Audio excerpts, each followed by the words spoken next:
बोलो श्री कृष्ण कन्हैया लाल की जय।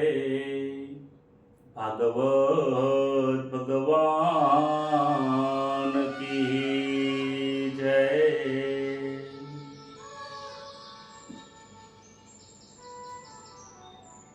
वक्रतुंड महाकाय सूर्यकोटि समाप्रभम् निर्विघ्नं कुरु मे देव सर्वकार्येषु सर्वदा।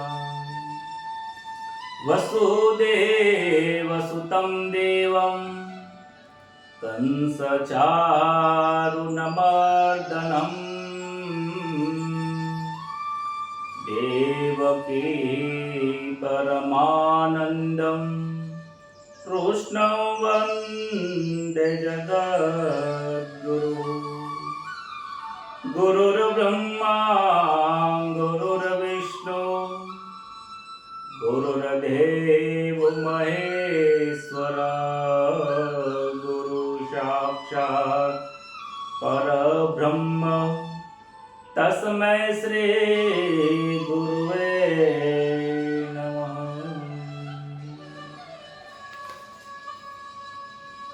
प्रथम नमो गुरुदेव ने लरि लरि लागू पाय। मात पिता ने वंदन करो कथा करो दिन रात। हरि गुरु संत सो पधारजो हरि गुरु संतो सो पधारजो। कथा कहो मम मति अनुसार। सो प्रेम स्वरूप श्री कृष्ण ने सुनो भागवत महापुराण। मंगल दिवस याजनो मंगल सौनु थाय। मंगल दिवस याजनो मंगल सौनु थाय। सौ संतो हरि भक्तो ने दास जैसना प्रणाम। सौ संतो हरि भक्तो ने दास जैसना प्रणाम।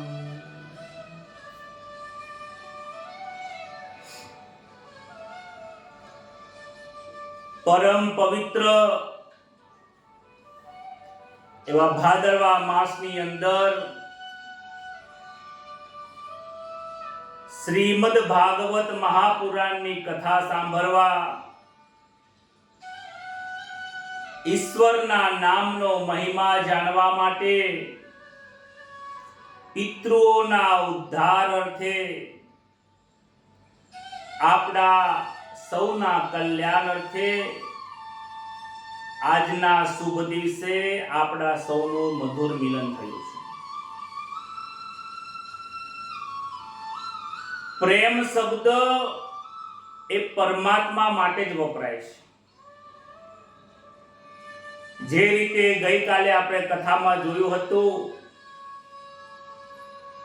કે નારદ મુનિ ભક્તિ જ્ઞાન અને વૈરાગ્યની સ્થાપના કરે છે।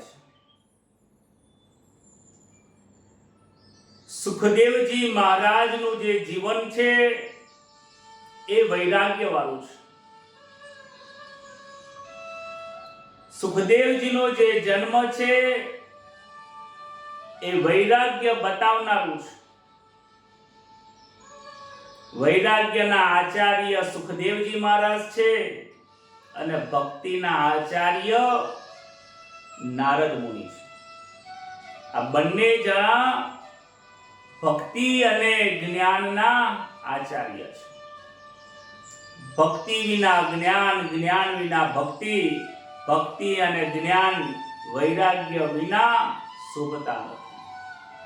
ज्यारे आ त्रणेय त्रिपुटी भेगी थाय त्यारे चिदानंद रूपम शिवोहम शिवोहम। ए शिवोहम रूपी સતચિત આનંદ સ્વરૂપ પરમાત્માના દર્શન થાય છે અને સદાય માટેનું જે સુખ છે એની પ્રાપ્તિ થાય છે. કહેવાય છે કે દ્રષ્ટાંત વગર સિદ્ધાંત સમજવામાં નથી આવતો. શાસ્ત્રની અંદર ઘણી જગ્યા ઉપર દ્રષ્ટાંતો આપેલા છે. ભાગવતની શરૂઆતમાં ધુંધુકારી, ગોકર્ણ અને આત્મદેવની કથા આવે છે. આ કથાને સાંભળીને શ્રવણ કરીને જીવનમાં એનો સાર ઉતારવાનો છે. કહે છે કે તુંગભદ્રા નદીના કિનારે એક ગામ હતું. તે ગામમાં આત્મદેવ નામનો બ્રાહ્મણ રહેતો હતો. તેમને એક પત્ની ધુંધુલી નામે હતી. આત્મદેવ તો પવિત્ર બ્રાહ્મણ હતા, પરંતુ એમની જે પત્ની હતી એ સ્વભાવથી ખૂબ ક્રૂર હતા. પારકી પંચાતો કરવાવાળા હતા, ઝઘડાળુ હતા અને ઘરની વાતો કરવાવાળા કુસંગી વ્યક્તિ હતા. જુઓ ને, એક જ ઘરમાં એક પવિત્ર જીવન જીવે છે તો એક કુસંગી જીવન જીવે છે. એકને કુસંગ છે તો એકને સત્સંગ છે. આત્મદેવ નિસંતાન હતા.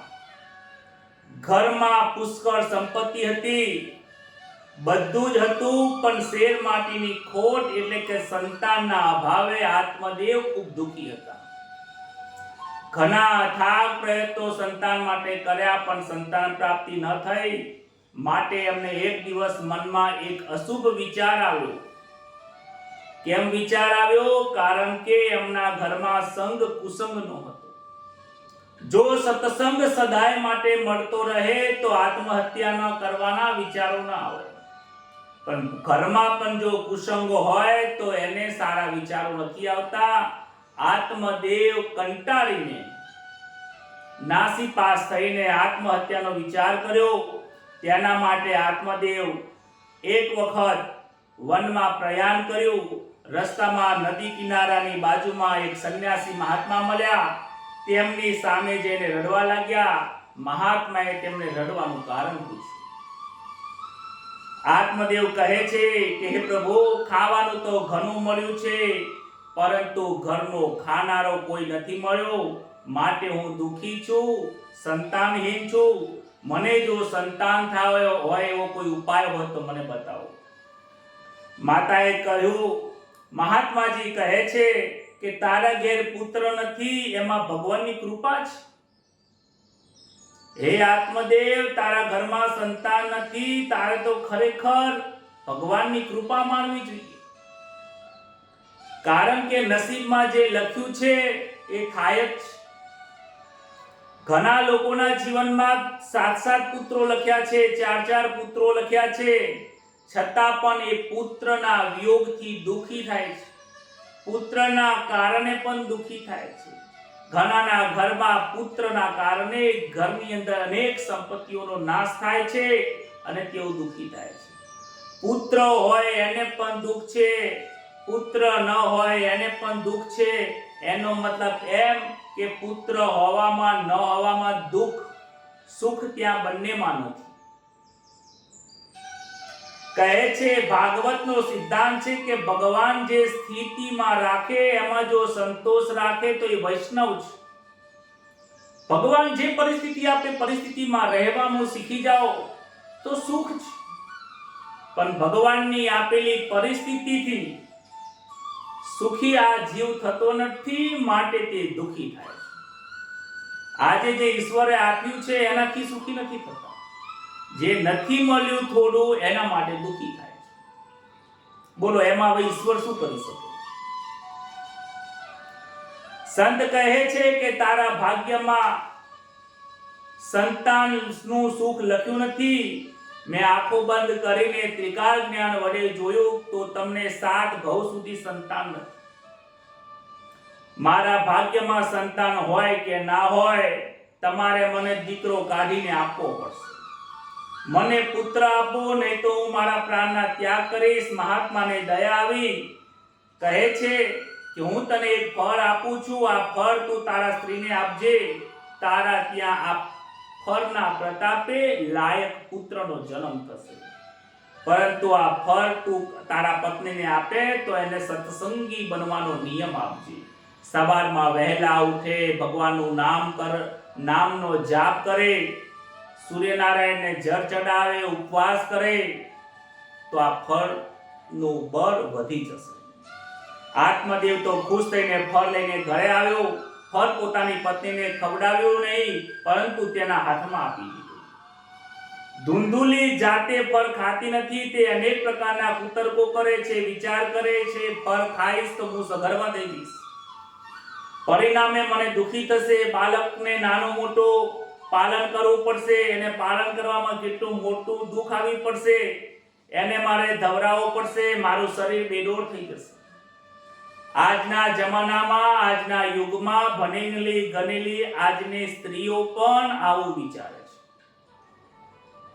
આજે કોઈ સંતાનમાં માનતું નથી. સંતાન થયા પછી જે શરીર બેડોળ થાય છે એના કારણે એ દુખી થાય છે અને સંતાન પ્રાપ્તિના વિચારો છોડી દે છે. તેની નાની બહેન તેને મળવા આવી હતી, તેની આગળ આ બધી વાત કરી. બેન પણ કુસંગી હતી. બેને સલાહ આપી કે મને બાળક થવાનું છે, હું તને બાળક આપી દઈશ, એમાં તું કેમ દુખી થાય છે? તારે બાળક નથી, મને સંતાનનો ગર્ભ રહ્યો છે, હું મારું બાળક તને આપી દઈશ, એના બદલામાં મારા પતિને તું કાંઈક દ્રવ્ય કે ધન આપી દેજે, તારા પણ પ્રશ્નનું સમાધાન થઈ જશે, મારા જીવનનું પણ સમાધાન થઈ જશે. આજથી તું સગર્ભા છે એવું નાટક કર. ધુંધુલીને ફળ તો જોઈએ છે પણ દુઃખ જોઈતું નથી. ધુંધુલીને પુત્ર જોઈએ છે પરંતુ પ્રસૂતાની પીડા અને બાળકને મોટું કરવાનું સુખ એને જોઈતું નથી. મનુષ્યનો સ્વભાવ છે સુખ જોવે છે પરંતુ વિના પ્રયત્નથી જોવે છે. બોલો કેવી રીતે શક્ય બને? નાની બેનના કહેવાથી તે ફળ હતું એ ગાયને ખવડાવી દીધું. ધુંધુલીએ નાટક કર્યું કે મને પણ ગર્ભ રહ્યો છે. તે પછી બહેનને એક દિવસ બહેન તો છોકરાને લઈને જાહેર કરીને લઈને આવે છે અને ધુંધુલીને પોતાનો બાળક આપે છે. ધુંધુલી એને દ્રવ્ય આપી દે છે. એની બહેન ઘરે જાય છે. આ વાતની કોઈને જાણ થતી નથી. સવારે આત્મદેવને એ ધુંધુલી બાળક હાથમાં આપે છે કે આપણું બાળક છે. આત્મદેવને બાળકને જોયા પછી શંકા ગઈ કે ગઈકાલે જો બાળક જન્મ્યો હોય, રાત્રે જ બાળક જન્મ્યો હોય તો એ આવો ન હોય. પરંતુ ધુંધુલી સમજાવે છે કે આ તો સંતની પ્રસાદી છે ને એટલા માટે આપણો બાળક તગડો થયો છે, મજબૂત થયો છે, માથામાં વાળ આવી ગયા છે. આત્મદેવ પોતાના પત્નીની વાત માની લે છે. પુત્રનું નામ ધુંધુકારી એવું નામ રાખ્યું છે. બીજી બાજુ ગાયને પણ મનુષ્યના આકાર જેવું ગાયના જેવા કાનવાળું બાળક થયું. તે બાળકનું નામ ગોકર્ણ રાખવામાં આવ્યું. બાળક ધીમે ધીમે મોટા થયા છે. ગોકર્ણ ભણી ગણીને વેદોનો અભ્યાસ કરીને મહાન પંડિત બન્યા છે. જ્યારે ધુંધુકારી એ માતાના સ્વભાવના કારણે એ દુરાચારી બન્યો છે. આત્મદેવ એ જીવાત્મા છે. આપણે બધા આત્મદેવ જેવા જ છીએ. આ કથા આત્મદેવની નથી, આ કથા આ જીવાત્માની છે. જો આ જીવાત્મા સંતોની વાણી સાંભળતા નથી, સત્સંગ કરતા નથી, આ ધુંધુલી જેવો કુસંગી જો થાય તો આ આત્મદેવને પણ તકલીફ પડે છે.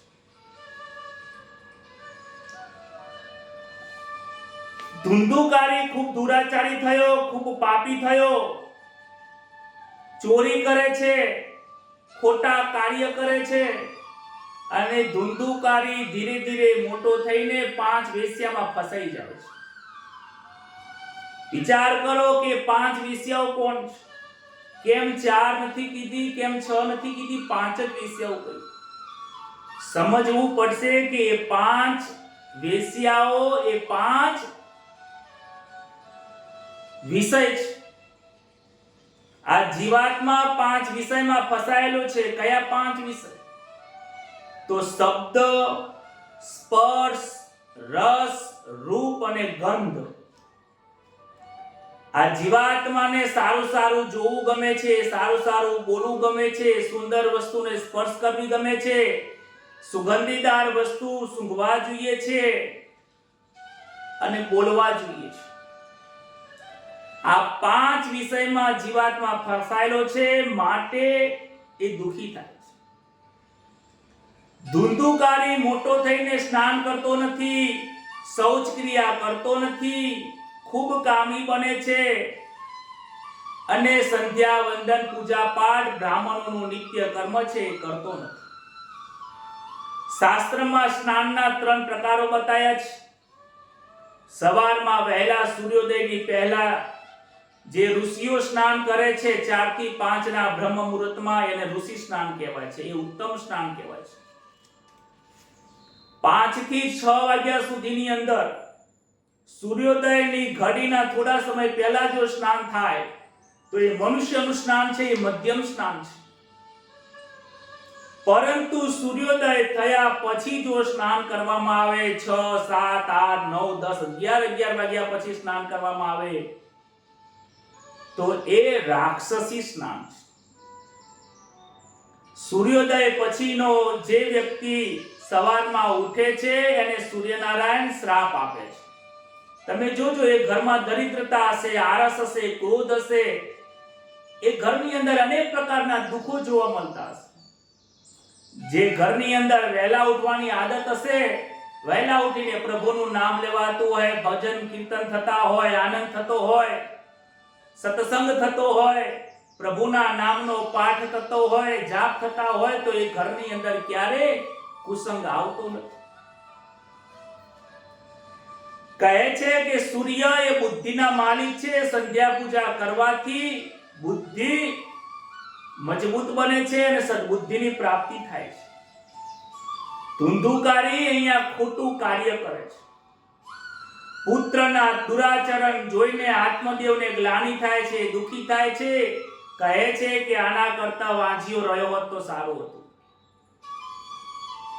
પથ્થર એટલા દેવતાઓ પૂજી લીધા હોય અને પૂરી જિંદગી બાળકને બધું આપી દીધું હોય અને એ બાળક મોટો થઈને મા બાપને વૃદ્ધાશ્રમની અંદર મોકલી દે ને ત્યારે બાપના મનમાં એ જ વિચાર આવે છે કે આના કરતા તો હું એકલો રહ્યો હોત તો સારું હતું. કમસે કમ ભગવાનનું ભજન તો કરી શક્યો હોત.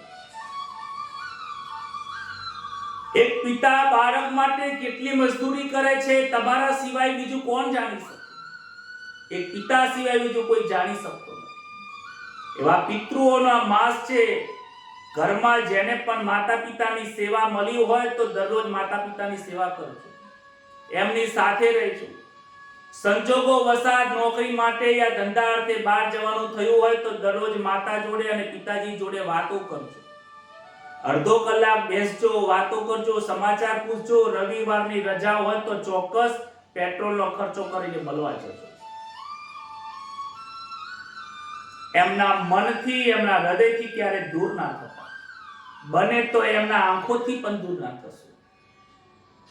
માતા પિતાની સેવાનો મહિમા તો ગણેશજીએ પણ ખૂબ ગાયો છે. આજે ઘરે ઘરે ગણપતિ દાદા લાવે છે પણ ગણેશજીનો મહિમા કોઈ જાણતું નથી. ગણપતેશજીની પૂજા કરવી છે પણ ગણેશજીએ જેની પૂજા કરી એની પૂજા કોઈએ નથી કરી. ગણપતિ બાપા મોરિયા એવું બોલવું છે પણ ગણપતિના બાપાએ જે એની સેવા કરી છે,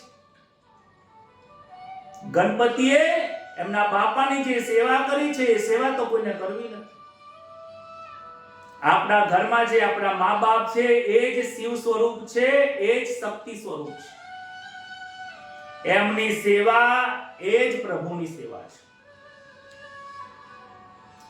આ આત્મદેવની માતા પિતાની સેવા કરવાનું આ ધુંધુકારી ભૂલી જાય છે. ઉલટાનું પિતાજીનું દ્રવ્ય બધું લઈ લીધું છે. પિતાજીને અને માતાને ખૂબ મારવા લાગ્યો. પિતા બહુ દુખી થયા છે. ગોકર્ણના પાસે પિતાજી આવ્યા છે. ગોકર્ણ પિતાજીને વૈરાગ્યનો ઉપદેશ આપે છે. ગોકર્ણ આત્મદેવને કહે છે કે પિતાજી તમે શા માટે દુખી થાઓ છો? પિતાજી બહોત ગઈ થોડી રહી, ઘણો બધો સમય વીતી ગયો, પુત્ર માટે તમે અનેક કાર્ય કર્યા, અંતે તમને કંઈ પ્રાપ્ત ના થયું. આત્મદેવને ખૂબ વૈરાગ્યનું જ્ઞાન આપે છે કે આ દેહ, હાડકા, માંસ, મજીરાનો આ પિંડ છે, આની પાછળ તમે મોહ રાખશો નહીં. પુત્રના મોહમાં રહેશો તો દુખી થશો. પુત્રનો મોહ યા કોઈ પણ વસ્તુનો મોહ એ તમારા બીજા જન્મનું કારણ બનશે. માટે પિતાજી તમે હવે પ્રભુના શરણે જાઓ, વૈરાગ્ય પ્રાપ્ત કરો, સંસારમાંથી મનને છોડી દો અને પ્રભુનું ભજન કરવા લાગો. આત્મદેવ ગોકર્ણની વાત સમજીને ગંગા નદીના કિનારે આવ્યા, માનસી સેવા કરે છે, પરમાત્માના જે નિર્ગુણ અને સગુણ સ્વરૂપનું ધ્યાન કરે છે. પરમાત્માનું ધ્યાન કરતા કરતા એમનું ભજન કરે છે. નામના, પ્રભુના નામનો ખૂબ મહત્વ છે. નામ એ પરમાત્માના કરતા પણ શ્રેષ્ઠ છે. રામજી કહે છે કે રામ, આ રામનું જેટલું મહત્વ નથી એ રામના નામનું મહત્વ છે. કારણ કે આ શરીર તો આજે છે, કાલે નથી. તમે કોને માનવા જશો? દેહ તો આજે છે પણ કાલે નહીં હોય. આ ઘાટ તો ગમે ત્યારે પડી જશે, પણ એમાં રહેલો જે અઘાટ સ્વરૂપ છે એનું બહુ મહત્વ છે. જે ઈશ્વરના પ્રત્યક્ષ દર્શન ના થયા હોય તો તેના નામને પકડી રાખો, ઈશ્વરના જરૂર દર્શન થશે. ઈશ્વરના પ્રત્યક્ષ દર્શન થવા બહુ મુશ્કેલ છે, એટલું સહેલું નથી. પરંતુ તમે ઈશ્વરના નામને પકડી રાખશો તો ઈશ્વર જરૂર મળશે. વાલ્મીકજીને પણ રામના નામને પકડી રાખ્યો તો રામના દર્શન થયા. સંસારને ભૂલવા માટે કેટલાક લોકો તો પ્રાણાયામ કરે, યોગ કરે, પરંતુ યોગ અને પ્રાણાયામની અંદર પણ જો મન સ્થિર ના રહે, મન બીજે જતું રહે તો શું કરવાનું? માટે મનને સમજાવવાની જરૂર છે, પ્રાણાયામ કરવાની જરૂર નથી. પ્રાણાયામ એ ક્રિયા છે. પ્રાણાયામની અંદર પણ મનને સ્થિર રાખવાનું કામ કરવાનું છે. ગોકર્ણને લાગ્યું કે ધુંધુકારી મને એના વર્તનથી મને પણ ભજનમાં વિક્ષેપ પડશે. એક જ ઘરમાં ધુંધુકારીની જોડે ગોકર્ણ કહે છે કે હું જો પણ એની પાસે રહીશ તો કુસંગથી મારું જીવન બગડશે. માટે આજે ગોકર્ણ પણ ઘરનો ત્યાગ કર્યો છે. ઘરમાં સત્સંગ હોય તો ઘર છોડવું નહીં, અને ઘરમાં કુસંગ હોય એ ઘરમાં રહેવું નહીં. તમારા ઘરની અંદર જો સત્સંગ હોય તો સદાય રહેજો અને સત્સંગ કરજો. અને જો આજુબાજુમાં કોઈ મિત્ર સર્કલની અંદર ક્યાંય પણ તમને કુસંગનું વાતાવરણ જોવા મળે, ખોટો રસ્તો દેખાતો હોય તો એની પાસે રહેતા નહીં, નહીતર તમે પણ એવા થઈ જશો. ધુંધુકારી 5 વેશ્યાઓને લઈને ઘરે આવે છે. વેશ્યાઓને રાજી કરવા માટે ચોરી કરે છે, રાજાઓનું ધન લૂંટે છે, ખોટા માર્ગેથી અર્થોપાર્જન કરે છે, ધર્મની મર્યાદા છોડી છે, પાપથી પૈસો કમાય છે. એનું નામ ધુંધુકારી છે. આપણા ઘરમાં જો પાપથી પૈસો આવતો હોય ને તો વિચાર કરજો આપણામાં ધુંધુકારીમાં શું ફરક છે. પૈસો ઈમાનદારીથી કમાજો. સુલક્ષણી હશે તો આ જીવનું કલ્યાણ કરશે, અને જો ખરાબ લક્ષ્મી ઘરમાં આવશે તો દુખી થશે. એ આ વાત ધુંધુકારના જીવન ઉપરથી જાણવા મળે છે. રાજાના ઘરે ચોરી કરવા લાગ્યો, દાગીનાઓ લઈને વેશ્યાને આપે છે. વેશ્યાઓ વિચાર કરે છે કે જો એક દિવસ આ ધુંધુકારી પકડાઈ જશે તો અમારું શું થશે. એવો વિચાર કરીને આ 5 વેશ્યાઓ ધુંધુકારીને ખૂબ પકડીને બાંધીને ખૂબ માર મારે છે. એટલો ઢોર માર મારે છે કે ધુંધુકારી મરતો નથી. આ 5 વિષયો આ જીવાત્માને ખૂબ મારે છે, પરંતુ સમજતો નથી. આ પાપી વ્યક્તિ હોય એને જલ્દીથી મૃત્યુ આવતું નથી. માટે વેશ્યાઓએ બળબડતા ગરમ ગરમ અંગારાઓ લઈને ધુંધુકારીના મુખમાં નાખ્યા છે. ધુંધુકારી મરી જાય છે અને એ વેશ્યાઓએ શરીરને લઈને જમીનમાં ખાડો ખોદીને દાટી દે છે. એના અગ્નિ સંસ્કાર કરતા નથી. વિચાર કરો, ખૂબ પાપી હોવાના કારણે, પોતાના કુકર્મના કારણે ધુંધુકારી પ્રેત બન્યો. જે પ્રેતના સમાચાર સાંભળીને ગોકર્ણને ખૂબ દુઃખ લાગે છે અને મરણના સમાચાર સાંભળી ફરતા ફરતા તેઓ ગયાજીમાં ગયા છે. ગયાજીમાં જઈને પોતાના ભાઈની દુર્ગતિ થઈ છે એના માટે, એમનો ઉદ્ધાર કરવા માટે ગોકર્ણે ધુંધુકારીની પાછળ ગયાજીમાં શ્રાદ્ધ કર્યું. ભગવાનના ચરણમાં પિંડનું દાન કર્યું છે. ગયા શ્રાદ્ધ માટે શ્રેષ્ઠ ભૂમિ છે. વિષ્ણુ ભગવાનના ત્યાં ચરણ રહેલા છે. ગયાસુર નામના એક રાક્ષસે ત્યાં પ્રસન્ન કર્યા હતા ભગવાનને અને કહ્યું હતું કે તમારા ચરણ આ ગયાજીમાં હંમેશા માટે રાખજો. અને આશીર્વાદ આપ્યા હતા કે જે વ્યક્તિ આ ગયાજીમાં આવીને શ્રાદ્ધ કરશે એનો તત્કાલ મોક્ષ થઈ જશે. ગોકર્ણ ગયાજીમાં ગયા પછી ઘરે આવ્યા. રાત્રે સૂઈ રહેતા હોય છે ત્યારે કોઈના રડવાનો અવાજ સંભળાયો. ગોકર્ણ પૂછે છે કે કોણ છો તમે? શા માટે રડો છો? શું કેમ આવી તમારી દશા થઈ છે? શું તમે ભૂત છો, પ્રેત છો, પિશાચ છો? તમે કોણ છો? પરંતુ જે પ્રેત યોનિમાં આવેલો એ ધુંધુકારી છે એ બોલી શકતો નથી, કારણ કે પ્રેતને કોઈ વાચાઓ હોતી નથી. ગોકર્ણે પ્રેત ઉપર ગંગાજળ છાંટ્યું એટલે થોડું પાપ ઓછું થયું. એટલે ધુંધુકારી ત્યાં વાચા ફૂટી. પ્રેત બોલે છે કે હે ભાઈ, હું તમારો ભાઈ છું. મારું નામ ધુંધુકારી છે. મેં બહુ પાપો કર્યા છે. મારી એટલા માટે આવી દશા થઈ છે. મારો પ્રેત યોનિમાં ગયો છું. એ ભાઈ, તમે મને મારા બંધનમાંથી છોડાવો. ગોકર્ણ કહે છે કે તારી પાસે તો મેં ગયાજીમાં શ્રાદ્ધ હમણાં જ કરીને આવ્યો છું. તો તને પિંડદાન કર્યું છે, તું મુક્ત થયો નથી? તું કેમ મુક્ત ના થયો? ત્યારે પ્રેત કહે છે કે ગયાજીમાં જાઓ કે સિદ્ધપુરમાં જાઓ, ગમે તેટલા શ્રાદ્ધ કરો, પરંતુ જ્યાં સુધી ઈશ્વરનું ભજન સ્વેચ્છાએ જો લેવામાં ન આવ્યું હોય તો કેવી રીતે એને મુક્તિ મળે? તમે મને મુક્તિ માટે રસ્તો તો કર્યો, પરંતુ મારો પાપ એટલું બધું છે, મેં કુકર્મો એટલા બધા કર્યા છે કે હું એમાંથી છૂટી શકતો નથી. એકલું શ્રાદ્ધ કરવાથી ઉદ્ધાર કેવી રીતે થશે? ગોકર્ણએ પૂછ્યું કે તારી સદગતિ કેવી રીતે મળશે? એના માટે હું વિચાર કરીને કાલે મારા ગુરુ સૂર્યનારાયણને પૂછી જોઈશ.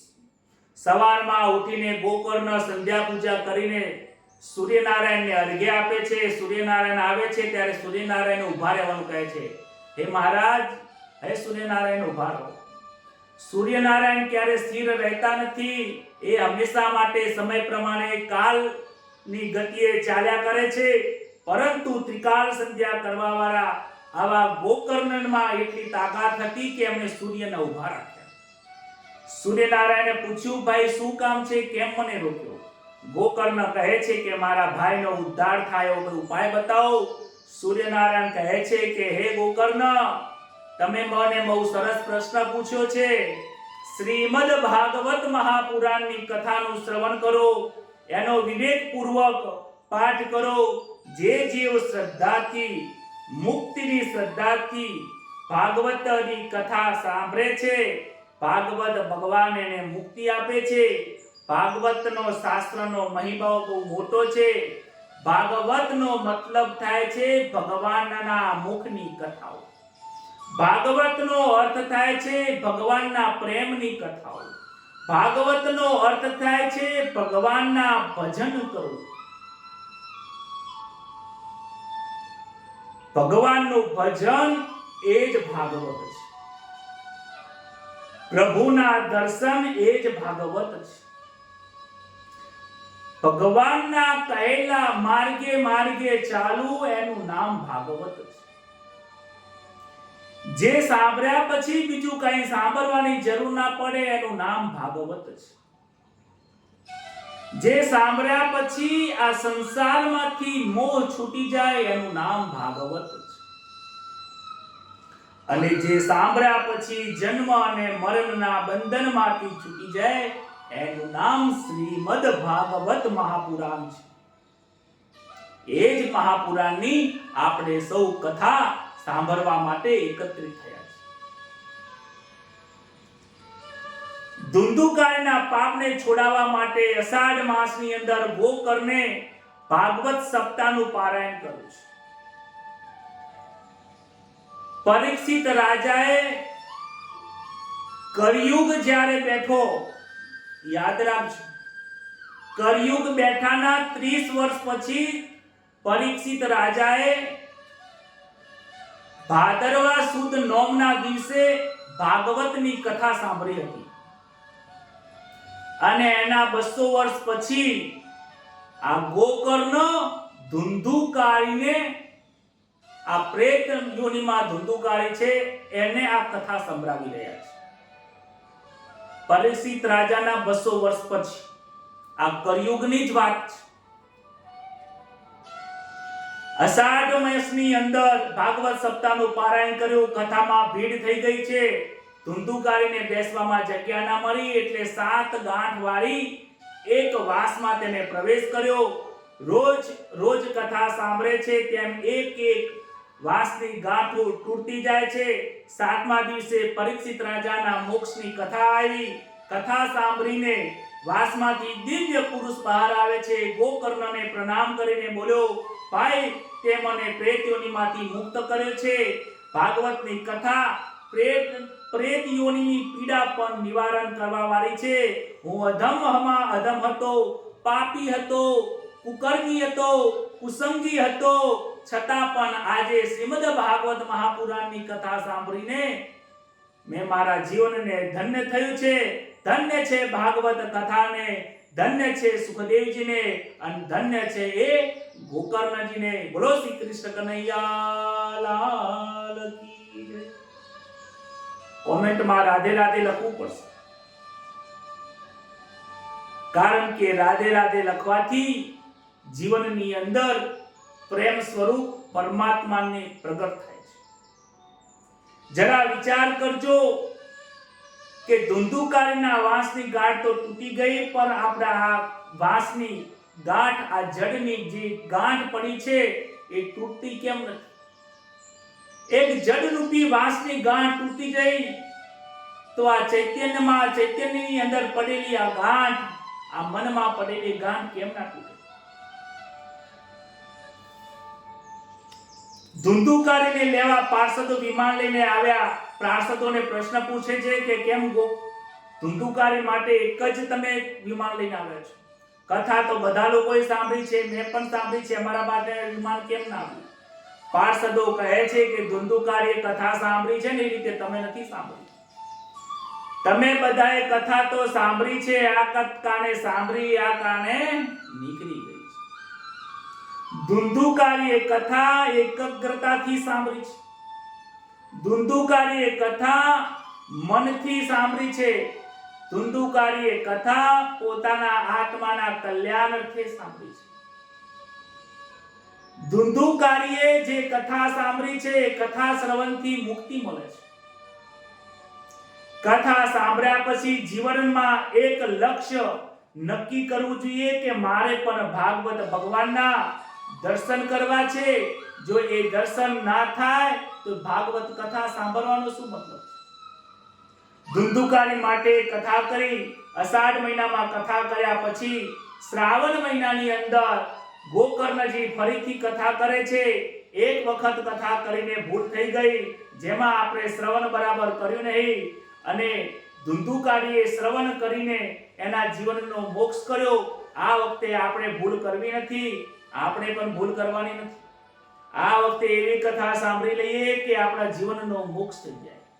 પેલો ઉપરવાળો આવે, કારનું મુખ આવે, એની પહેલા આપણું પણ ગોલોકની અંદર વાસ થાય એવી પ્રાર્થના કરીએ.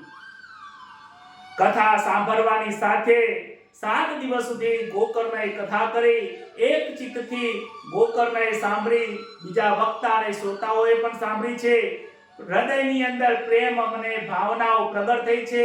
એ વખતે ભક્તિ મહારાણી પ્રગટ થયા, જ્ઞાન અને વૈરાગ્યને લઈને આવ્યા છે. કથાથી ભક્તિ મહારાણી પ્રગટ થઈને ભક્તિ જે છિન્ન ભિન્ન થઈ ગઈ હતી, જ્ઞાન અને વૈરાગ્ય જે વૃદ્ધ થઈ ગયા હતા ત્યાં જવાન થયા છે. ગોકર્ણના સમા મંડપની અંદર ભગવાન પણ પ્રગટ થયા. ભગવાને બધાને આશીર્વાદ આપ્યા છે, દર્શન આપ્યા છે. ભગવાન કહે છે કે તમારા કીર્તનથી પ્રસન્ન થયો છું, બોલો તમને હું શું આપું. ત્યારે ગોકર્ણ કહે છે, હે ભગવાન, તમારા દર્શનથી બીજું મહાન આ દુનિયામાં શું છે?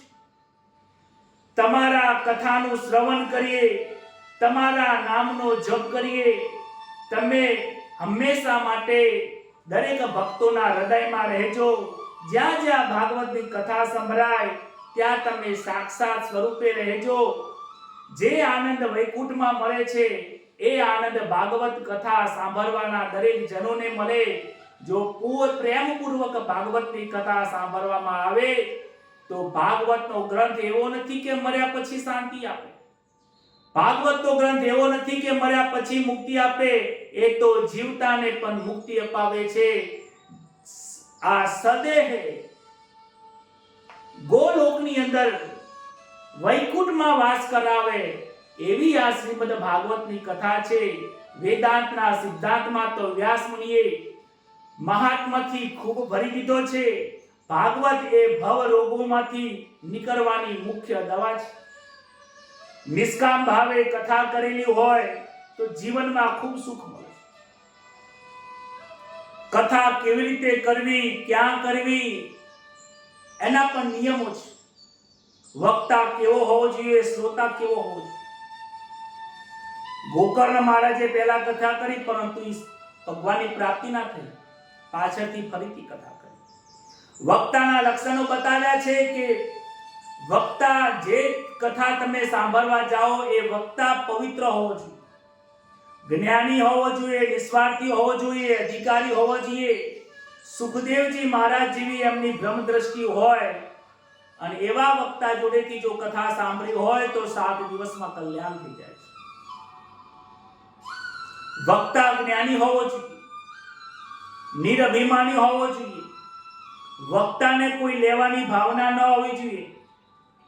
આજે વક્તાની મોટી મોટી ફીઓ થઈ ગઈ છે. જો મોટી મોટી ફીઓ લેવાની ભાવના હોય, એ જ એમ સંસારના બંધનમાં રહેલા હોય તો શ્રોતાને કેવી રીતે બંધનમાંથી મુક્ત કરાવે? ભાગવતની કથા બંધનમાંથી મુક્ત કરવાની કથા છે. તો ભાગવતના પૈસા લઈ, ભાગવતની ફીસો લઈ, મોટા મોટા આશ્રમ અને ગોક સેવાના નામે પૈસા લઈ ઐશ્વર્યમય જીવન જીવીને પાછું આ સંસારમાં રહેવાનું.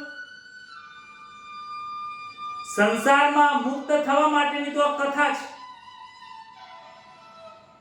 માટે વક્તા ક્યારે પણ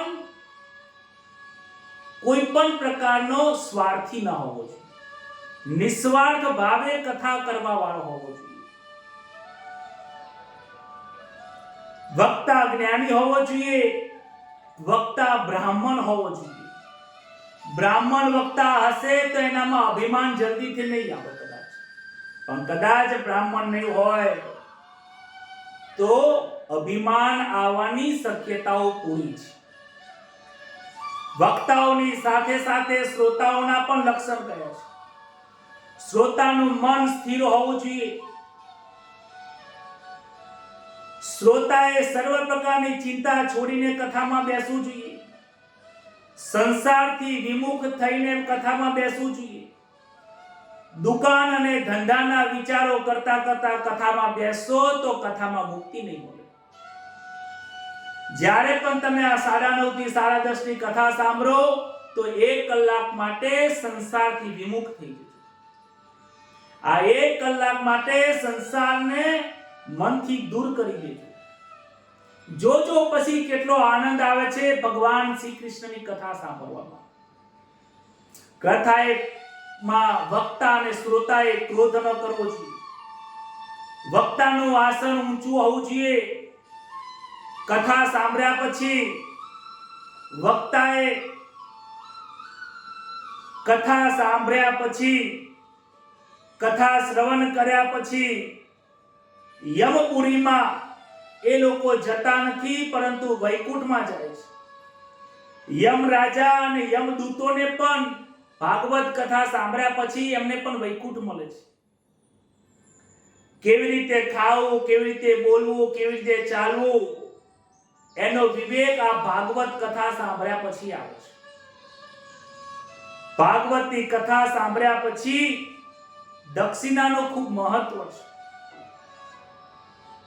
પરંતુ મારે કોઈ દક્ષિણાની કોઈ લાલચ નથી, કોઈ ભાવના નથી. આપણે નિસ્વાર્થ ભાવથી જ કથા કરીએ છીએ. પણ જ્યાં તમે ભાગવત બેસાડો તો વક્તાને દક્ષિણા આપવી જરૂરી છે.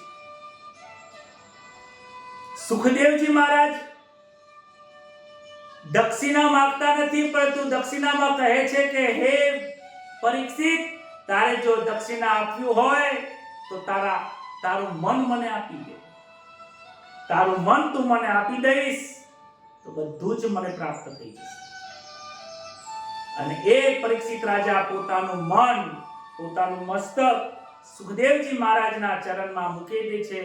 વરદ હસ્ત એમના ઉપર મૂકે છે, એમનો મોક્ષ થઈ જાય છે. આવું શ્રીમદ ભાગવત મહાપુરાણનું આ મહત્વ છે. શ્રીમદ ભાગવત મહાપુરાણની કથાનું જેટલું મહિમા ગાઈએ એટલો મહિમા ઓછો છે. કહે છે ભાગવત કથાની અંદર પહેલા સ્કંદની અંદર જ્યારે પ્રવેશ કરવો હોય તો મંગલાચરણ કરવું પડે. કથા સાંભળવા પહેલા મંગલાચરણ કરવું જરૂરી છે. તમને બધાને લાગશે કે મંગલાચરણ તો આપણું ગઈકાલે થઈ ગયું, હવે કયું મંગલાચરણ? તો મંગલાચરણને બરાબર સમજવું જરૂરી છે. જ્યાં સુધી મંગલાચરણને બરાબર સમજાશે નહીં ત્યાં સુધી ભાગવતમાં બેસવાનો અધિકાર નહીં મળે. જેમ ડોક્ટર બનવું હોય તો MBBS થવું જરૂરી છે ને, શિક્ષક થવું હોય તો BEd ની એક્ઝામ પાસ કરવી જરૂરી છે. એવી રીતે શ્રીમદ ભાગવત કથાના પ્રથમ સ્કંદમાં પ્રવેશ મેળવવો હોય તો અધિકાર લીલા પ્રાપ્ત કરવી પડે. અને અધિકાર લીલા પ્રાપ્ત કરવા માટે હે સજ્જનો આપણે સૌએ મંગલાચરણ કરવું છે.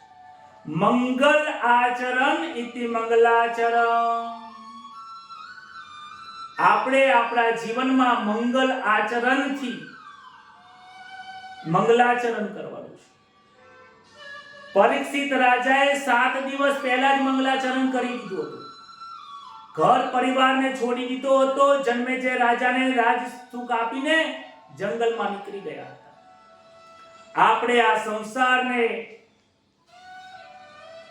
આ મનમાંથી નીકાળી દેવાનો છે. આજથી આપણું જીવન, આપણું આચરણ મંગલ હોવું જોઈએ. આપણું આચરણ બીજાને સુખી કરે એવું હોવું જોઈએ. આપણું આચરણ થી કોઈને દુઃખ ન લાગવું જોઈએ. સત્યનું આચરણ હોય, ધર્મના રસ્તે રસ્તે આપણું જીવન હોય, સંતોષ, સુખ, આનંદ, ક્ષમા, સંયમ, સહનશીલતા, આવા અનેક પ્રકારના લક્ષણો છે. એ લક્ષણોનું આચરણ આપણા જીવનમાં ધીમે ધીમે ધારણ કરવું પડશે. જ્યારે એ આચરણ થશે ત્યારે મંગલાચરણ થશે. અને જ્યારે મંગલાચરણ થાય ને ત્યારે હૃદય શુદ્ધ થાય છે. આ હૃદય જ્યારે શુદ્ધ થાય ત્યારે જ આ ભાગવત કથા આપણા હૃદયની અંદર બિરાજમાન થાય છે. બોલો રાધે રાધે. લોકોને એમ લાગે છે કે આંખો બંધ કરીને બેસી જઈએ એટલે ધ્યાન થઈ જાય, પણ ધ્યાન કરવાની વસ્તુ નથી. સુખદેવજી મહારાજ કહે છે ધ્યાન કરશો નહીં, ધ્યાન કરશો નહીં. ધ્યાન રાખો કે આપણું આ જીવન ક્યાં જઈ રહ્યું છે. આ જીવાત્મા શું કરી રહ્યો છે એનું ધ્યાન રાખવાની જરૂર છે. આ જીવાત્મા કોની સાથે પ્રેમ કરી રહ્યો છે એનું ધ્યાન રાખવાની જરૂર છે. જેને જગત સાચું લાગે છે તે જગત સાથે પ્રેમ કરે છે, જેને પરમાત્મા સાચા લાગે છે એને પરમાત્મા સાથે પ્રેમ થાય છે. બોલો રાધે રાધે. ભાગવતનો આરંભ ધ્યાન યોગથી કરવામાં આવ્યો છે, પરંતુ એ યોગ નથી જે આંખો બંધ કરવાનું કહ્યું છે. ધ્યાન યોગ તો એને કહે છે કે શ્વાસે શ્વાસે ઈશ્વર ન ભૂલાય, વારંવાર ઈશ્વરની યાદો આવે, ઈશ્વરનો વિયોગ દેખાય, આપણી દરેક ક્રિયાની અંદર ઈશ્વરનો ભાવ હોય, ત્યારે જ મંગલાચરણ થાય. ઈશ્વર કરે ને એક ક્રિયા જે કરતા હોય છે અને આપણે જે ક્રિયા કરીએ છીએ એમાં બહુ ફરક છે.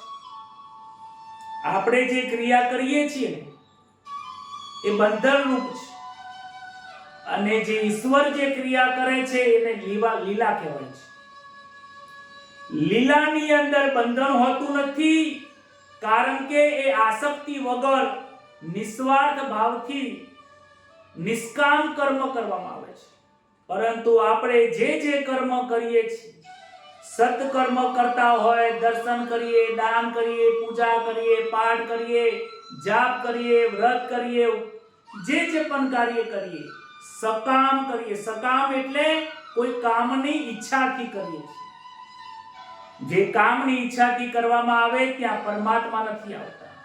મારા બાળકના લગ્ન થઈ જાય ને તો હું 5 દીવા કરીશ, 5 શ્રીફળ ધરાઈ દઈશ. ભગવાનની સાથે આજની ભક્તિ કોન્ટ્રાક્ટ વાળી ભક્તિ થઈ ગઈ છે. આજની ભક્તિ ભગવાનની સાથે કોન્ટ્રાક્ટ કરે છે. આ કોન્ટ્રાક્ટ વાળી જ્યાં સુધી ભક્તિ હશે ત્યાં સુધી ભક્તિ સફળ નહીં થાય. સાચી ભક્તિ કોને કરી એના વિશે મનન કરવાની જરૂર છે. ગોપીઓનો પ્રેમ નિષ્કામ ભાવથી પ્રેમ કરે છે. મીરાબાઈનો પ્રેમ નિષ્કામ છે. જ્યારે સકામ પ્રેમ હોય ત્યાં દુઃખ છે, નિષ્કામ પ્રેમ હોય ત્યાં ઈશ્વરની પ્રાપ્તિ થાય છે. ગીતાજીમાં કહ્યું છે કે સકામી ફળની ઈચ્છાથી કર્મ કરવા વાળાઓ જે દેવને પૂજે છે તે વસ્તુ એમને મળી જાય છે, પરંતુ નિષ્કામ ભાવનાથી જે વ્યક્તિ મને ભજે છે એ વ્યક્તિ મને પ્રાપ્ત થાય છે. આ ભાગવતના 7મા ગીતાજીના 7મા અધ્યાયનો 23મો શ્લોક છે. એટલે ઈશ્વરની ભક્તિમાં ક્યારે કોઈ કામના ના રાખશો. નિષ્કામ કામથી ભગવાનની ભજન કરશો તો પ્રભુનું ભજન અને પ્રભુ જરૂર તમને પ્રાપ્ત કરશે. ભગવાનની પાસે કંઈ માંગવા જેવું જ નથી, તેથી ભગવાન ઋણી બને છે. જ્યારે આપણે કોઈના જોડે માગીએ ને તો એ ઋણી બની જાય. કોઈ વ્યક્તિ આપણને કંઈક બોલી જાય, જો તમે સહન કરો તો એ તમારા ઋણી બની જાય છે. પરંતુ તમને કોઈ બોલે સામે તમે પ્રત્યુત્તર આપી દો તો પછી બંને સરખું થઈ જાય છે, કર્મ ભોગવાઈ જાય છે. ગોપીઓએ શ્રી કૃષ્ણ પાસે કંઈ માંગ્યું નથી. જેને ઈશ્વરના દર્શન થયા છે એમને ઈશ્વર પાસે કંઈ માંગ્યું નથી. અને માંગવું હોય તો એટલું જ માંગજો, તારી પાસે માંગો એટલું રે, સહો જીવો સુખી થાય મારા વાલા, તારી પાસે માંગો એ પ્રભુ તારી પાસે જો માંગુ તો એટલું જ માંગુ છું કે આ દુનિયાના દરેક જીવાત્માઓ સુખી થાય. મે ગોડ બ્લેસ ઓલ. પટ બધા જ ભગવાન સૌનું કલ્યાણ કરે, પરંતુ શરૂઆત મારા શ્રવણના કર્તાઓથી. હું પણ ભગવાન પ્રભુને પ્રાર્થના કરું છું કે પ્રભુ ભગવાન પરમાત્મા સૌ પ્રથમ આ લાઈવ કથા સાંભળવા વાળા દરેક લોકોનું કલ્યાણ કરે. અને ભગવાન કલ્યાણ કરે જ. ભગવાને શું નથી આપ્યું? ભગવાને આપણને જે જરૂરિયાત જન્મ આપ્યો છે તો આ જન્મની સાથે જે જરૂરિયાત છે બધું આપ્યું. આ જીવાત્માને શ્વાસ વગર ના ચાલે તો ભગવાને આપણને ખૂબ અઢળક ઓક્સિજન આપ્યો છે. રહેવા માટે પૃથ્વી આપી છે, જોવા માટે સુંદર મજાની આંખો આપી છે, કર્મ કરવા માટે 10 ઇન્દ્રિયો આપી છે, ભગવાનને સમજી શકાય, ભગવાનનું ભજન કરી શકીએ એના માટે સદબુદ્ધિ આપી છે. જ્યારે જઈશું ત્યારે કહેશે કે મેં તને આટલું આપ્યું, પરંતુ તેનો ઉપયોગ શું કર્યો? ત્યારે પ્રભુને ખૂબ હિસાબ આપવો પડશે. સાંડિલ્ય મુનિએ પોતાના ભક્તિ સૂત્રમાં લખ્યું છે, તત સુખે સુખીત્વમ ઇતિ પ્રેમ લક્ષણમ. બીજાના સુખે સુખી થવું એ પ્રેમનું સૌથી મોટું લક્ષણ છે. પ્રભુનું ભજન નિષ્કામ ભક્તિ હશે એ ભાગવતનો મુખ્ય વિષય છે. ભાગવત કરો યા ભાગવત કરાવો, નિષ્કામ ભાવના હશે તો એ ભાગવતના કરેલું ફળ ખૂબ મોટું બેસે. અને કોઈ કામનાથી કરવામાં આવશે તો એનું ફળ જોવે એવું બેસતું નથી. કહેવાય છે કે નિષ્કામ ભક્તિ વિના વૈરાગ્ય અને જ્ઞાન મળતું નથી. જ્ઞાન વગર ભક્તિ આંધળી છે અને ભક્તિ વગરનું જ્ઞાન પાંગળું છે. આજે કથા સાંભળવા વાળા તો ઘણા છે, કથા કરવા વાળા પણ ઘણા છે, પરંતુ આ કથાને સાંભળીને આ કથાને હૃદયમાં ઉતારનારા ઘણા ઓછા છે. કથાને સાંભળીને આ કથાનો જે સિદ્ધાંત છે, ભાગવતની કથાનો જે સાર છે, સારને હૃદયમાં ઉતારવા વાળા શ્રોતાઓ કે વક્તાઓ આજ સુધી બહુ ઓછા હોય છે. અને જેને ઉતાર્યું છે જીવનમાં એ પ્રભુને પ્રાપ્ત થઈ ગયા છે અને એ પાછા વળીને આપણને કહેવા આવતા નથી. ઋષિ મુનિઓ એક વખત ભગવાનને કહ્યું, એવી સાત્વિક એવી ભૂમિ બતાવો કે જ્યાં મારું મન સ્થિર થાય. ભગવાન સુદર્શન ચક્ર મોકલે છે અને એક જગ્યા ઉપર ત્યાં સ્થિર થઈ જાય છે કે જે જગ્યા ઉપર અનેક ઋષિ મુનિઓએ ત્યાં પ્રભુનું ભજન કર્યું છે, અનેક તપ કર્યું છે. એ તપની ભૂમિ છે નેમિષારણ્ય. નિમિ કહેતા ધરી, મતલબ જે સુદર્શન ચક્રની જે ફરવાની જે ધરી છે એ જે જગ્યા ઉપર પૃથ્વી ઉપર જઈને જે જગ્યા ઉપર ઊભી રહી સ્થિર થઈ ગઈ એનું નામ નૈમિષારણ્ય.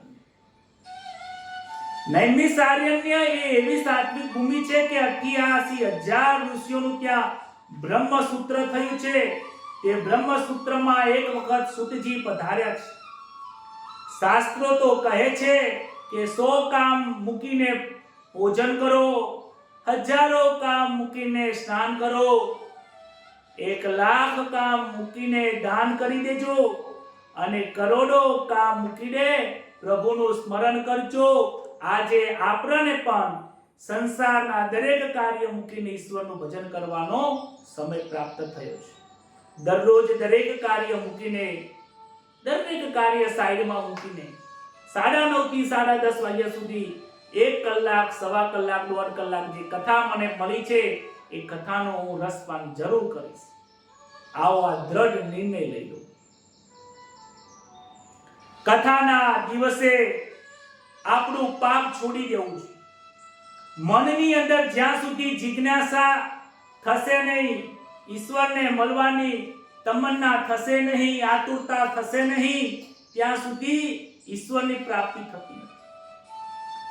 સૌનકજીએ સૂતજીને અનેક પ્રશ્નો પૂછ્યા છે કે શ્રી કૃષ્ણનું પ્રાગટ્ય કેવી રીતે થયું, કેમ થયું, કયા કારણે થયું, પ્રગટ થયા પછી સ્વધામાં ગયા, કળિયુગમાં અધર્મ વધી ગયો, તો પ્રભુના કૃપાથી તમે અમને મળ્યા છો, પ્રેમથી તમે એમની કથા કહો, અમારું હૃદય પીગળી જાય.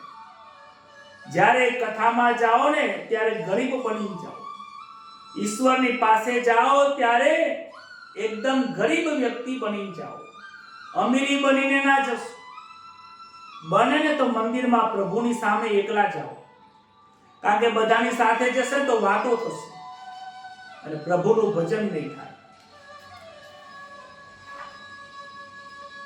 કહે છે આરંભમાં સુતજી સુખદેવજીને વંદન કરે છે, નારાયણને વંદન કરે છે. સુતજી કહે છે કે આ જીવાત્મા પરમાત્માનો અંશ છે, પરમાત્મામાંથી આ અંશી થયો છે.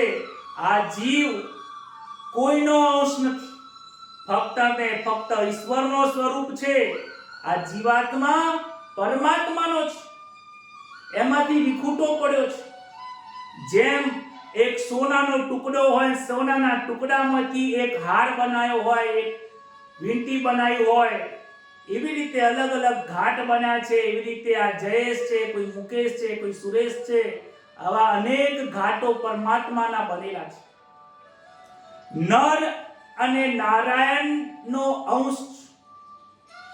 આ નર જે છે એ નારાયણનો અંશ છે, આત્મા એ પરમાત્માનો અંશ છે. પરંતુ આ આત્મા પોતાના સ્વ સ્વરૂપને ભૂલી ગયો છે, જીવ ભાવ થઈ ગયો છે. આ માયાને, આ સંસારને પોતાનાપણું માની લીધું છે. પોતે કોણ છે, હું કોણ છું, ક્યાંથી આવ્યો છું, મારું સ્વ સ્વરૂપ શું છે, મારું અસલનું ઘર કયું છે, એ હું ભૂલી ગયો છું. જીવ તારું ઘર ક્યાં છે, ક્યાં તારો ઠેકાનો છે. જીવ તારું ઘર ક્યાં છે, ક્યાં તારો ઠેકાનો છે. આ જીવ ભાવ થઈ ગયો છે. આ જીવનું સાચું ઘર શું છે, એનો વિચાર બહુ કરવાની જરૂર છે. આજે નિશ્ચય કરવાની જરૂર છે. જો આજે આપણે આપણું ઘર નહીં શોધીએ તો ક્યાં જઈને બેસીશું? તમે કોઈ જગ્યાએ ફરવા જાઓ, ફરી કરીને જ્યારે ઘરે આવો ત્યારે હાસ થાય છે. આ જીવાત્મા 84 લાખ યોનિમાંથી મનુષ્યમાં આવ્યો, બાળપણમાં રમવામાં જતું રહ્યું, ભણવામાં જતું રહ્યું, યુવાની પૈસા કમાવા, નોકરીમાં, જવાનીના જાનમાં જતી રહી, અને આ વૃદ્ધાવસ્થા આવીને પડી છે. ખાટલામાં બેઠા છીએ, પલંગમાં લાંબા થઈને બેઠા છે, હાથમાં મોબાઈલ લીધો છે, કદાચ હાથ પણ દુખતો હશે, બરાબર જોઈ શકાતું નથી. વૃદ્ધાવસ્થાનો કાળો ઘેરો ભરેલો છે, દાંત પડી ગયા છે, જવાતું નથી, માથાના ધોરા થયા છે, માથામાં ખાજ આવે છે, શરીર કથરી ગયું છે, બેસી રહેવાતું નથી. અને હવે આપણને વિચાર આવે છે કે મારું સાચું ઘર કયું છે. વિચાર કરજો કે આપણે આપણું ઘર ભૂલી ગયા છે. જ્યારે આપણું ઘર શોધવાનું હતું ત્યારે શોધવા ના પડ્યા, અને હવે ઘર આખો સમય પૂરો થઈ ગયો અને હવે આપણે આપણું ઘર શોધવા માટે નીકળ્યા છે. છતાં પણ તમને બધાને ખૂબ ધન્યવાદ છે કે તમે બધા સાચું ઘર શોધવા માટે આજે શ્રીમદ ભાગવતની કથાનું પારાયણ કરવા માટે બેઠા છો. આ કથાના શ્રવણથી આપણને આપણું સાચું ઘર કયું છે એ જાણવા મળે છે. જ્યાં સુધી આપણને ઈશ્વરની પ્રાપ્તિ નહીં થાય, સ્વ સ્વરૂપની ઓળખાણ નહીં થાય, પ્રભુની પ્રત્યે લાગણીઓ નહીં થાય, પ્રભુને મળવાની ઉત્કંઠા નહીં થાય ને ત્યાં સુધી ઈશ્વર પ્રત્યે ભાવ નહીં જાય. સુતજી 24 અવતારની કથા કરે છે. ભગવાનના અનેક જન્મો થયા છે, પરમાત્માએ અનેક પ્રકારના અવતારો લીધા છે. ધર્મની સ્થાપના કરવા માટે, જીવના ઉદ્ધાર અર્થે પરમાત્માએ 24 અવતારો લીધા છે. પહેલો અવતાર લીધો છે સનત કુમાર, જે બ્રહ્મચર્યનું પ્રતીક છે. બીજો અવતાર વરાહ અવતાર લીધો છે. ત્રીજો અવતાર ભક્તિ નારાયણનો અવતાર લીધો છે. નારદ મુનિએ ભક્તિને ઉજાગર કરી. ચોથો અવતાર નરનારાયણ નારાયણનો. પાંચમો અવતાર કપિલ મુનિનો છે, જે વૈરાગ્યનું પ્રતીક છે. છઠ્ઠો અવતાર દત્તાત્રેય ભગવાનનો થયો છે. જે સત્વગુણ, રજોગુણ ને તમોગુણ ને ધારણ કરીને ગુણાતીત બન્યા છે. 7મો અવતાર યજ્ઞ નારાયણ, 8મો ઋષભદેવ, 9મો પૃથુરાજાનો, 10મો અવતાર મત્સ્ય નારાયણનો. આ અવતારો ક્ષત્રિયોનો ધર્મ, ક્ષત્રિયોનો આદર્શ બતાવ્યો છે. 11મો અવતાર કુર્મનો, 12મો ધન્વંતરી ભગવાન મોહિનીનો, 14મો અવતાર ઋષિ ભગવાનનો, 15મો વામન અવતાર જે બલિરાજાના મસ્તક ઉપર પગ મૂકીને એમનો મોક્ષ કર્યો છે. 16મો અવતાર પરશુરામ રાજાનો, પરશુરામ ભગવાનનો થયો છે. 17મો અવતાર વ્યાસ નારાયણ, 18મો અવતાર શ્રી રામચંદ્ર ભગવાનનો થયો છે જે મર્યાદા પુરુષોત્તમ નો અવતાર છે. મર્યાદાનું પાલન કરીને ઈશ્વરની પ્રાપ્તિ કેવી રીતે કરાય એ ધર્મ બતાવ્યો છે. 19મો અવતાર શ્રી કૃષ્ણનો છે જે પ્રેમના સ્વરૂપની ભાષા બતાવી છે. 20મો હયગ્રીવ, 21મો શ્રીહરિનો, 22મો હંસા અવતાર, 23મો બુદ્ધા અવતાર અને 24મો અવતાર કલ્કી જે કળિયુગના અંતમાં થવાનો છે.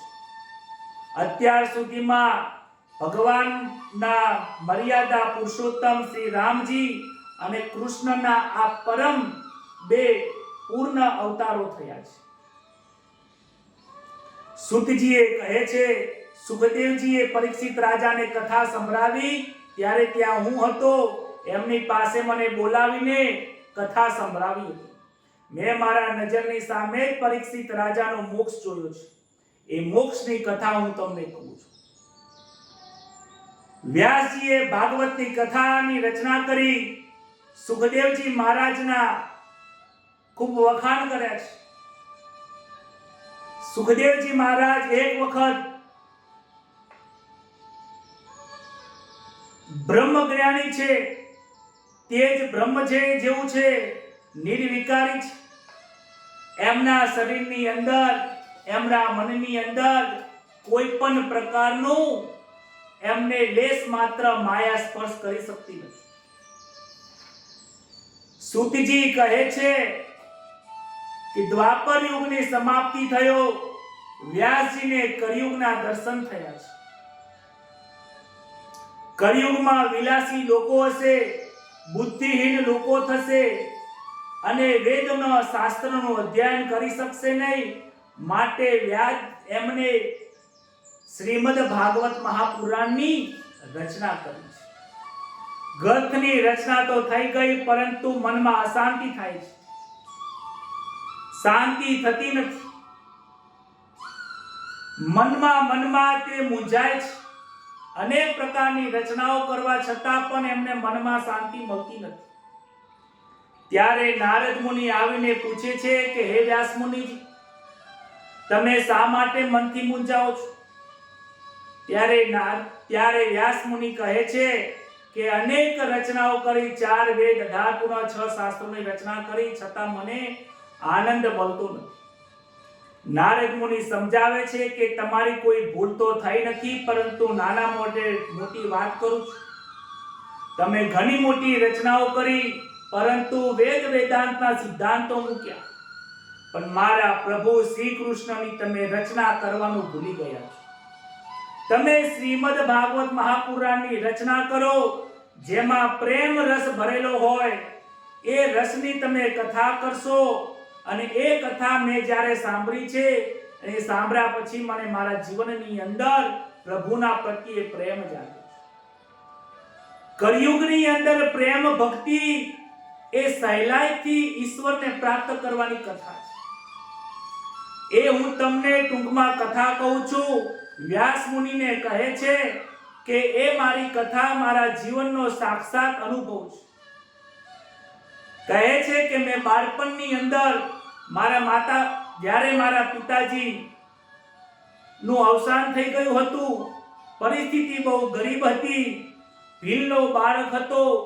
ગામની અંદર એક વખત સાધુ સંતો આવેલા અને હું એમની સેવા કરતો હતો. ચતુર્માસ સુધી મેં એમની પૂજા સેવા કરી. 4 માસ સુધી એમની પૂજા કરી, એમની પાસે કથા શ્રવણ કર્યું, દરરોજ મને શ્રી કૃષ્ણ ભગવાનની એ કથાઓ સંભળાવતા હતા. કૃષ્ણના અવતારની કથાઓ કહેતા, કૃષ્ણના લીલાઓની કથા કહેતા. કૃષ્ણ ગાયોની પાછળ જાય છે, કૃષ્ણ ચોરી કરે છે. ચોરી પોતાના માટે નહીં પરંતુ બીજાના માટે કરે છે. માખણ ચોરીનો મહિમા બહુ ઉત્તમ છે. કાળીના નાથની વાત કરે છે, ગૌની સેવા કરે છે, ગોવર્ધનને ધારણ કર્યો છે. એ બધી કથાઓ સાંભળીને જાણે કે મને તો આ સંસારમાંથી એક નાની ઉંમર હોવા છતાં, એક રમવાની ઉંમર હોવા છતાં પણ મને સંસારમાંથી મન છૂટી ગયું અને જાણે કે મને પ્રભુના પ્રત્યે પ્રેમની ભાવના જાગી. હું કૃષ્ણના મય બન્યો છું. ચતુર્માસ પૂરા થયા છે. 4 માસ પૂરા થયા પછી સાધુ સંતો પોતાના બીજા સ્થાને નીકળવા લાગ્યા. સાધુઓને કહ્યું, મને સાથે લઈ જાઓ, હું શું કરીશ તમારા વગર. સાધુ પ્રત્યે સાધુનો સંગ મને બહુ વહાલો લાગ્યો છે. સાધુ કહે છે કે અમે સંન્યાસી છીએ, અમે એક જગ્યાએ ક્યારે રહેતા નથી. તું સંન્યાસી નથી, તું ગૃહસ્થી છે. તારે પાસે જવાબદારી છે. તારે હજી પણ તારે માતાજી પાસે રહેવું પડશે. તારી માં છે, માનું તારે સુખ ની માતાજીની તારે સેવા કરવી પડશે. ત્યારે આ બાળક કહે છે, નારદજી કહે છે કે ત્યારે મેં કહ્યું કે તમે જ મને જ્ઞાન આપ્યું છે કે જ્યારે કોઈ આપણને પ્રભુના ભજનમાં કોઈ આપણને રોકવા વાળા હોય તો એનાથી ઘર છોડી દેવું જોઈએ. તમે જ મને ઘરમાં રહેવાનું કહો છો. ત્યારે સાધુઓ કહે છે કે બેટા તું ચિંતા કરીશ નહીં, કારણ કે માતાની સેવા કરવી એ તારા પુત્ર તરીકેની ફરજ છે. તું જો પ્રભુનું ભજન કરીશ અને પુત્ર તરીકેની જો ફરજ તું અદા નહીં કરે, પુત્ર તરીકેની તું ફરજો અદા નહીં કરે તો તને એનો દોષ લાગશે. સૌ પ્રથમ ભક્તિની શરૂઆત ઘરમાંથી થાય છે. મંદિરોમાં મોટા મોટા દાન કરો, મોટા મોટા મેળાવડાઓ કરો, પણ ઘરમાં જો ભક્તિનું પગથિયું માતા પિતાની સેવાથી ન થાય તો તે અધૂરું છે. કહે છે કે ભક્તિની શરૂઆત બાળપણથી કરો, ભક્તિની શરૂઆત ઘરના પરિવારથી કરો. ત્યારે કહે છે કે મને તમે કોઈ એક મંત્ર આપો. ત્યારે સાધુ મહારાજ એને મંત્ર આપે છે, કહે છે કે તું આ મંત્રનો જાપ કર. બાળક કહે છે કે હું મંત્રનો જાપ તો કરું પરંતુ મને ભણેલો નથી, હું સંખ્યા કેવી રીતે કરું. સાધુ કહે છે કે હે બેટા, તારે મંત્રની ગણતરી કરવાની જરૂર નથી. પ્રભુએ તને આટલું સુખ આપ્યું, શું પ્રભુએ તને ગણતરી કરીને આપ્યું છે? તું ભગવાનનું નામની કેમ ગણતરી કરે છે? પ્રભુના નામની ગણતરી કરવાની નથી. તું તાર પ્રભુનું નામ લેજે.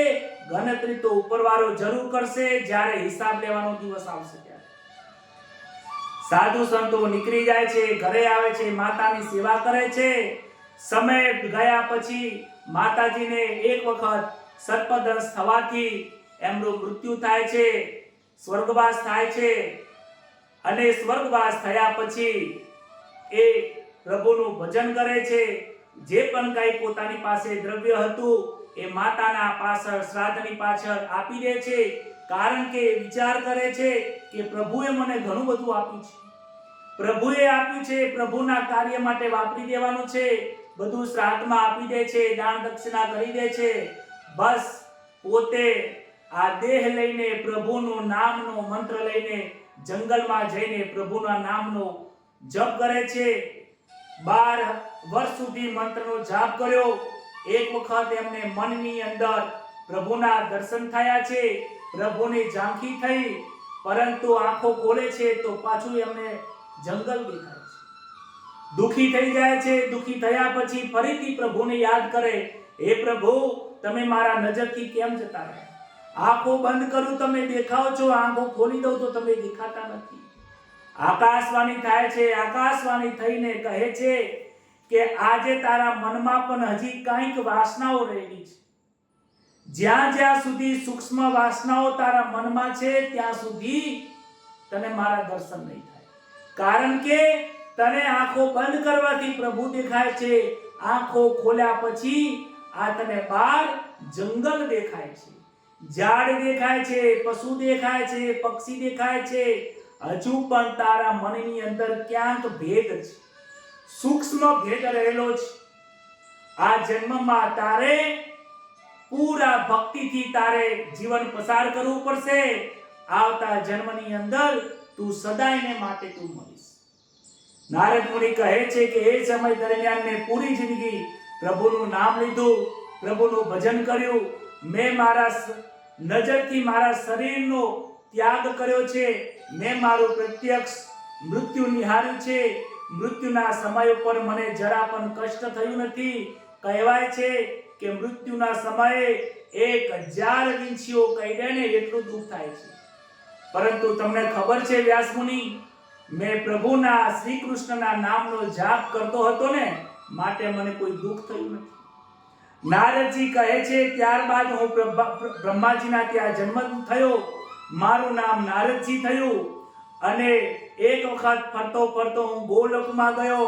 અને જ્યારે ગોલોકમાં ગયો ને ત્યારે ત્યાં મને ખૂબ અતિ પ્રિય વીણા લઈને ભગવાનની સાથે હું કીર્તન કરતો હતો. કીર્તન કરતો કરતો ભગવાનની સાથે ભગવાનના ચેલાઓ મને મળ્યા છે. ગોલોકની અંદર ગયો તો મને ભક્ત પહેલા જ મળ્યા. ગોલોકમાં ગયો ત્યાં મને રસ્તામાં ધ્રુવ મળ્યા. ત્યાં મને અલગ અલગ પ્રકારના સાધુ સંતો મળ્યા જેમને ગોલોકમાં વાસ કર્યો છે. આ મારો પોતાનો પ્રત્યક્ષ અનુભવ છે. હે વ્યાસ મુનિજી, તમે ચિંતા કરશો નહીં. તમે આનો એવી રચના કરો, શ્રીમદ ભાગવત મહાપુરાણ શ્રી કૃષ્ણના પ્રેમની લીલાઓનું વર્ણન કરો. અને એ વર્ણન કરવાથી તમને પણ આનંદ થશે અને જીવન પણ ખૂબ ધન્ય થશે. મને મારા જીવનની અંદર જાપ કર્યા પછી ઈશ્વરનું ધ્યાન કરવાથી અનેક વખત 12 વર્ષ સુધી, પૂરા જન્મ સુધી પ્રભુના નામના મહિમા ગાવાથી મને પ્રભુનો પ્રત્યે પ્રેમની ભાવના ઉત્કંઠા થઈ અને મારું જીવન સફળ થયું. આવો પ્રભુના નામનો મહિમા છે. પ્રભુનું નામ કલ્યાણકારી છે. પ્રભુનું નામ પ્રભુને પ્રગટ કરવા વાળું છે. પ્રભુના નામ પ્રભુના દર્શન કરવા વાળું છે. પ્રભુનું નામ સંસાર રૂપી સાગરમાંથી તારવા વાળું છે. અને આપણે સૌ પણ જાણીએ છીએ રામના નામથી પથ્થર પણ તરી ગયા. તો આ જીવાત્મા કેમ ના તરી જાય? સાચી દિશામાં આપણે પ્રયત્ન કરીએ, દરરોજ ભાગવતની કથા સાંભળીએ તો આપણા જીવનનું ચોક્કસથી કલ્યાણ થાય છે. આજની કથાને આજે અહીંયા વિરામ આપીએ, અલ્પ વિરામ આપીએ છીએ. આવતીકાલે ફરીથી શ્રીમદ ભાગવત કથાને ફરીથી પ્રગટ કરીશું, ફરીથી પ્રભુના નામનો મહિમા ગાશું. ત્યાં સુધી આપણે પ્રભુના નામનો જાપ કરીએ. હરે રામ રામ રામ સીતા રામ રામ રામ સીતા રામ રામ રામ રાધે શ્યામ શ્યામ શ્યામ સીતા રામ રામ રામ રાધે શ્યામ શ્યામ હરે રામ રામ રામ સીતા રામ રામ રામ હરે રામ રામ રામ સીતા રામ રામ રામ. બોલો શ્રી રામચંદ્ર ભગવાન કી જય. કૃષ્ણ કનૈયા લાલ કી જય. ભાગવત ભગવાન કી જય. પિતૃનારાયણ ભગવાન કી જય. નમઃ પાર્વતી પતये હર હર મહાદેવ. રાધે રાધે. સૌને જય શ્રી કૃષ્ણ. શુભરાત્રી. તમને બધાને લાગશે કે ભાગવતની કથા 1 કલાકની છે, પણ દિવસે દિવસે કલાક, સવા કલાક થાય છે. આમ તો 7 દિવસની કથા હોય છે, પરંતુ શ્રીમદ ભાગવતની કથા મહાપુરાણ ખૂબ મોટી કથા છે. એમનો મહિમા ગાઈ શકાય એટલો નથી. જેટલો ગાઈએ એટલો ઓછો પડે છે. 7 દિવસની અંદર ભાગવતની કથાનો મહિમા હું તમને શું કહું? 1 કલાક, સવા કલાક, એ પણ 21 દિવસ સુધી, 21 કલાક સુધી આપણે કહીશું તો પણ આટલો જ ભગવાનનો મહિમા આપણે ગાઈ શકવા માટે સક્ષમ છે. આ કથાને જો તમને આનંદ આપ્યો હોય તો આ વિડીયોને, આ કથાને ખૂબ જ લોકોને શેર કરજો, જન સુધી પહોંચાડજો. કારણ કે જેવી તેવી વસ્તુઓ તો ઘણા લોકો શેર કરે છે. ભગવાનના નામનો મહિમા લોકો સુધી પહોંચાડવો ને એ પણ ભક્તિનો એક સ્વરૂપ છે. આવતીકાલે ફરીથી કથા કરીશું, ફરીથી આનંદ કરીશું. શુભરાત્રી, જય શ્રી કૃષ્ણ. શુભરાત્રી.